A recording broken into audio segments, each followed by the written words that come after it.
امام دارمی، امام ابو نعیم اور امام بہقی رحمہم اللہ تعالی حضرت ابن وہب سے یہ روایت نقل کرتے ہیں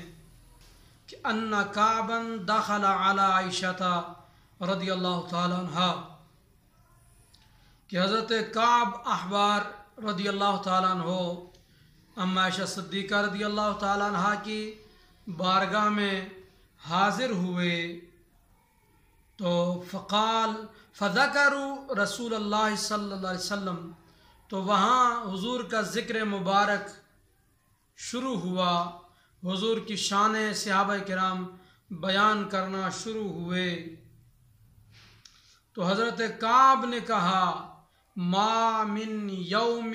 یطلع الا نزل 70,000 من الملائکہ، کہ جب بھی دن نکلتا ہے 70,000 ملائکہ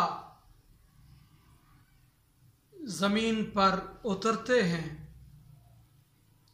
حتیٰ یحفوا بقبر النبی صلی اللہ علیہ وسلم یضربون باجنحتہم، اور وہ فرشتے 70,000 زمین پر اتر کر نبی کریم علیہ السلام کی قبر مبارک کو اپنے نورانی وجود سے گھیر لیتے ہیں اور قبر اقدس پر حصول برکت کے لیے اپنے پر ملتے ہیں، اور وَيُصَلُّونَ عَلَى رسول اللہ صلی اللہ علیہ وسلم، اور حضور کی ذات پر صبح سے لے کر شام تک درود پڑھتے رہتے ہیں، حتیٰ اذا امسوا، جب شام ہو جاتی ہے تو عرجو، وہ فرشتے آئے ہوئے مہمان حضور کی بارگاہ میں درود و سلام کے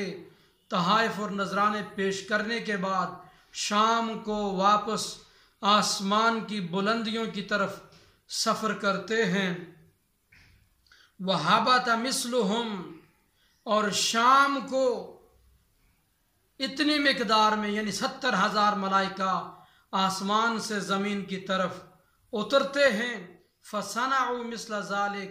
تو وہ بھی ساری رات صبح تک حضور کی بارگاہ میں درود و سلام کے نذرانے اور تحائف پیش کرتے ہیں،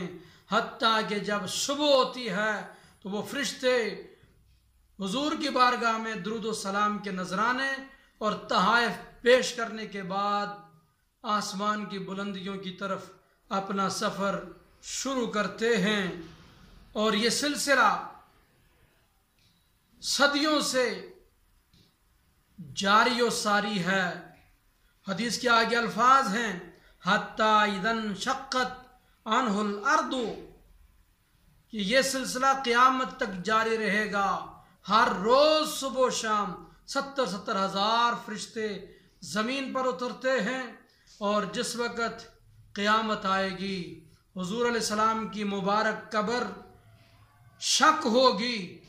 تو ہوگا کیا، خرج فی 70,000 من الملائکۃ یزفونہ، تو نبی کریم علیہ السلام 70,000 ملائکہ کی جھرمٹ میں میدان محشر کی طرف تشریف لائیں گے۔